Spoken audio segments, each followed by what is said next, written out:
Voilà. Alors pourquoi j'en parle tant? Je réponds à votre question. Parce qu'on n'est pas nombreux à en parler. Ah bon? Ouais. Il date de quand votre dernier sujet, vous sur BFM? Vous plaisantez? Votre dernier sujet. C'est un long format qui a d'ailleurs été salué par la critique et qui a obtenu un prix qui s'appelle L'Enfer de Gaza. Merci, c'était quand ça? Il est encore disponible. Non, mais les massacres à Gaza, c'est tous les jours. Quand est-ce que vous savez qu'il y a encore... C'est pas ça dont je vous parle. Vous êtes une chaîne d'infos en continu. Oui. Vous faites pas de la production de documentaires comme votre spécialité. Et je vous félicite d'ailleurs pour ce documentaire. Maintenant, la question c'est... Vous ne répondez pas à la question. Pourquoi si j'étais en train de vous répondre, je suis en train de vous dire parce que personne n'en parle ici. Parce que notamment, les médias ne font pas leur travail. Tout le monde en parle. Vous plaisantez. C'est le conflit le plus couvert de ces derniers mois. C'est vous qui plaisantez, c'est le conflit le plus couvert. De quand date la dernière information que vous avez donnée sur les morts à Gaza?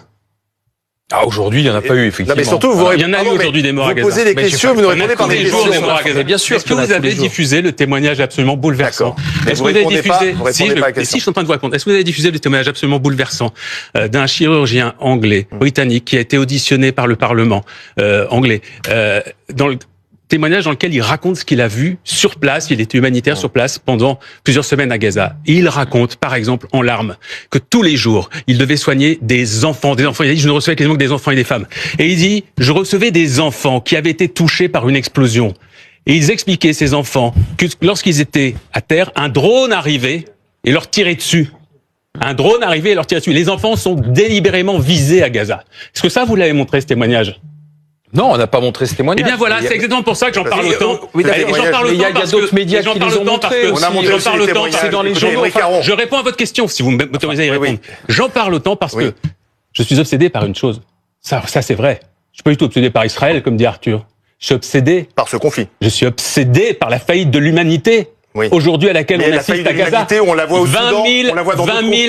Non, on ne voit pas les choses de la même manière. Vous parlez jamais de la Russie contre l'Ukraine. Enfin, c'est simplement, je m'interroge pourquoi, en tant que député français de Paris, il y a beaucoup de gens qui parlent déjà de l'Ukraine, par exemple. En revanche, on est très, très peu nombreux. Pourquoi on est si peu nombreux? Ça m'interroge peut-être. Parce que quand on en parle pour dire ce qui s'y passe, pour dire la vérité de ce qui s'y passe, eh bien, on est harcelé, on est traité d'antisémite, notre famille est menacée de mort. C'est peut-être pour ça que si peu de gens en parlent. Et par exemple, quand on parle d'Amsterdam. Non, mais